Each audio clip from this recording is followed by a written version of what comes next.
Hi guys, how are you? Hello, I hope everybody is so well this evening. I typically, if you've been around me for the past year, you know that this is kind of late for me to do a video, but have you ever had one of those days where it's just nonstop? But I really just wanted to come on with this message. So even though it's late, I hope that you will appreciate what I'm about to say. So I'm Karen Rich, as you know, because you're on my page and it's called Karen Rich, so you know who I am, right? And it occurred to me that when I announced this page, it kind of sort of explained what it was I wanted to do on this page and what I was trying to do, but I didn't really go into why I wanted to do what I was doing and my story and how that got me to this place. So I kind of felt like it was important to do all of those things, and that's what I'm going to do for you guys right now. So I hope you enjoy it.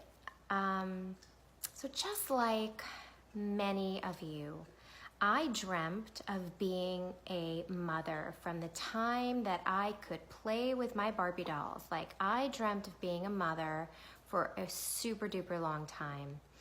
I couldn't wait to start a family, really. And when my husband and I were married about a year and a half, we agreed to start trying. I was so excited. I was so excited that this was finally going to be a dream come true. We were going to have sex and we were going to get pregnant and boom, we were going to have the family. So I bought every single book about having a baby, and I joined every single online forum and that I possibly could, and I was ready. I was ready to have that baby, guys. I couldn't wait to get pregnant once we started trying. Because I thought, hey, we're trying, it's gonna happen, right? It's just gonna happen. As I said, we were doing everything the book said, everything the doctor said, everything your friends tell you to do. We were doing it all. And I knew that at any minute my period was not gonna come and I was gonna get a big fat positive on those pregnancy tests that I was stocking up on. I knew it was gonna happen. The excitement was so tangible, like so tangible. I just remember it was within my reach. It really was. It was within my reach. I said, yeah, I'm a little older, but it's sure to happen soon, right? Because there's no reason to tell me that it's not going to happen. And then month after month after month, we tried, and it didn't happen. But deep down, I was concerned and scared on a very different level because I had been diagnosed with moderate endometriosis in my early 20s. I had wanted to start trying at least 6 months earlier than this, and my husband, not knowing me back then, was like, no, it's fine, let's wait, we have time, we don't have to start right now. I also was 32, 33 years old at this time, and I was concerned because during my generation there was this big scare about being in your 30s and waiting until your 30s to get pregnant. I had been told back in my 20s by my OBGYN that I might have trouble conceiving.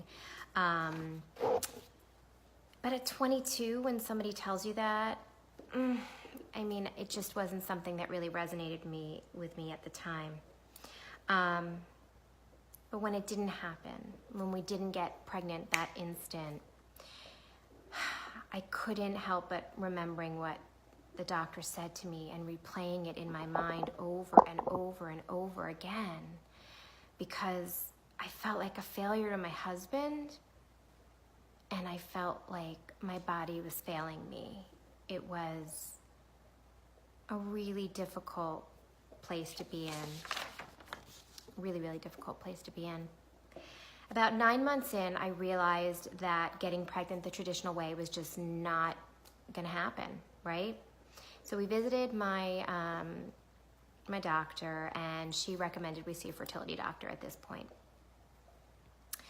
Now, I had known friends and family members who had gone through the infertility process, but I didn't really know what it entailed per se, right?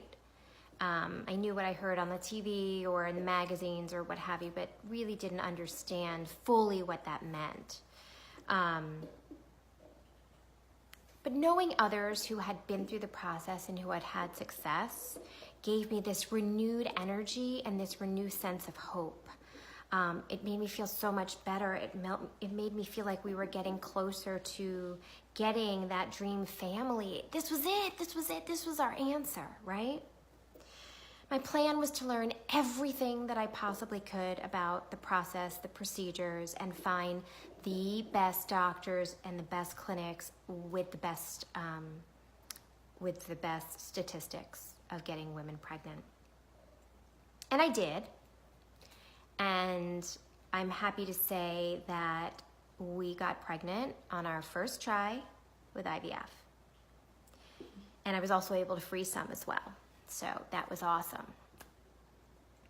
Being that it took as long as it did for us to get pregnant with the first, around 9 months, we decided that we were going to start trying naturally, and if that didn't work, we would go straight into IVF, but not wait that long. So 3 months, we didn't get pregnant. We went to IVF about a year, when my child was a year, and we did it.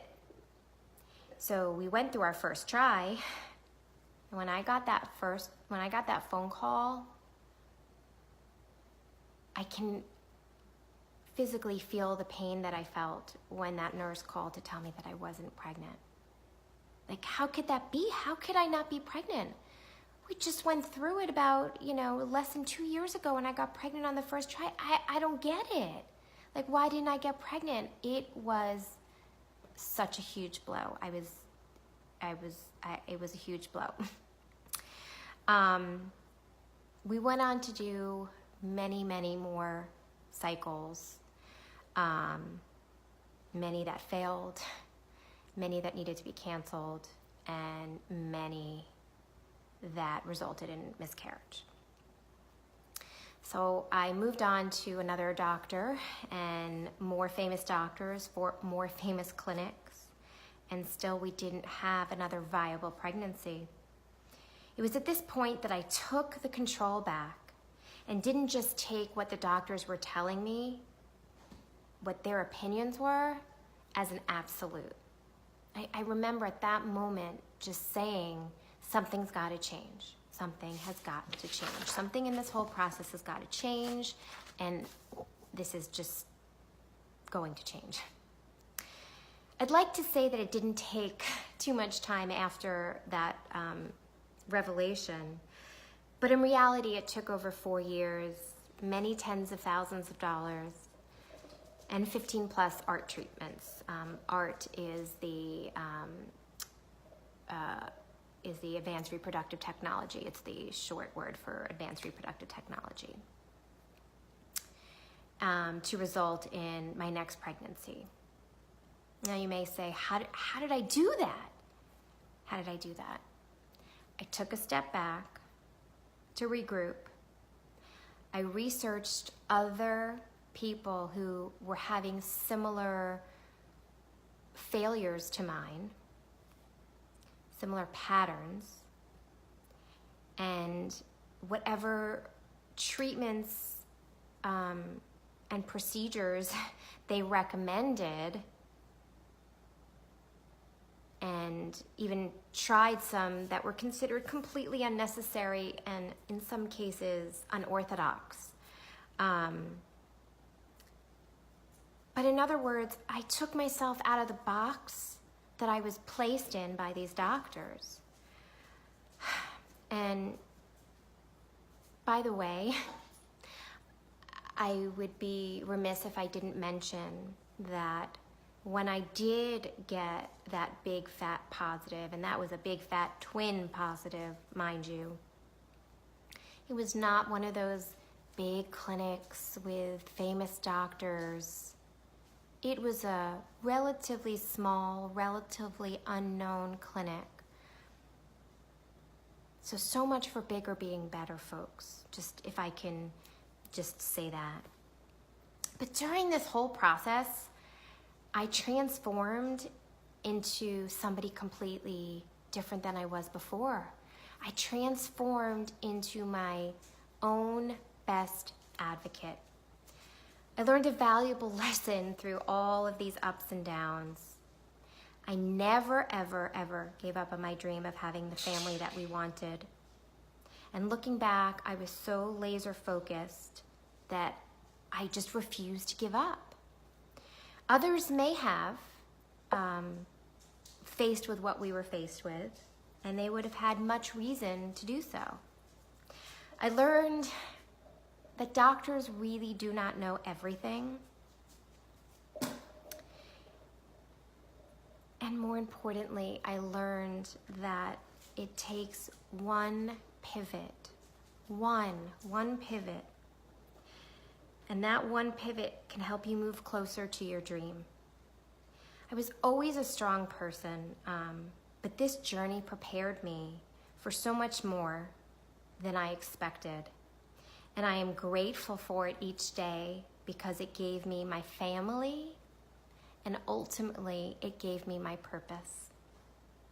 And my purpose here is to help other women who have been through this harrowing time in their lives. So I hope you guys can understand a little bit better from that why I have chosen the path that I'm on at this moment. And I urge you that if you or somebody that you know is going through this time, please, I encourage you to forward this video on to them, add them to this page, or encourage them to reach out to me. You know, my story is not one of despair. My story is one of hope. And that hope is something that I genuinely would love to bring to other women. Wow, this really was raw for me to share, but I felt just so important. So I hope you enjoyed hearing my story as much as you can enjoy hearing the story. But again, really happy ending here. And again, if you can add somebody to this page who needs to hear this, forward this on to them, connect us. I would love to help others in my same situation. So thank you all so much for listening. Thank you for popping on, and I'll see you guys soon.